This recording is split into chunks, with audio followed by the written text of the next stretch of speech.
Ništa, evo, prava Hrvatska u pravom trenutku.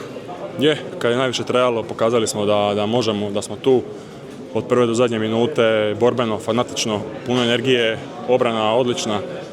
Svi segmente igre smo pogodili i odigrali na visokoj razini. Mislim da je Island bio bez šanse. Jako smo ih izbunili sa tom 5-1 obranu koju smo pripremali dosta dugo za ovu utakmicu i krili je tokom prvenstva. Tako da, evo, kao što smo rekli, prije ove utakmice sad kreće ono pravo.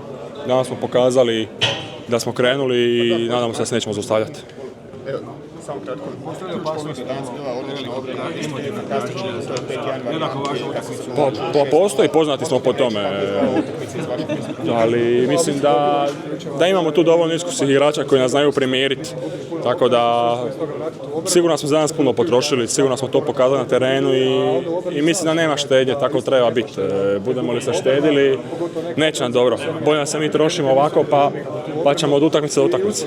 Faktor golmana plus faktor osnovnih igrača. A faktor ekipe bi ja rekao, odlično smo igrali od Kuzme do obrane, do tranzicije, do napada, mirno, staloženo, bez puno tehničkih grešaka. Tako da pokazali smo evo, da sve možemo. Perfektno, evo, mene je vodila, nosila, čak sam malo pjevao s njima, lijepo je. Dostali ste 20 minuta skoro nakon utakmice s njima.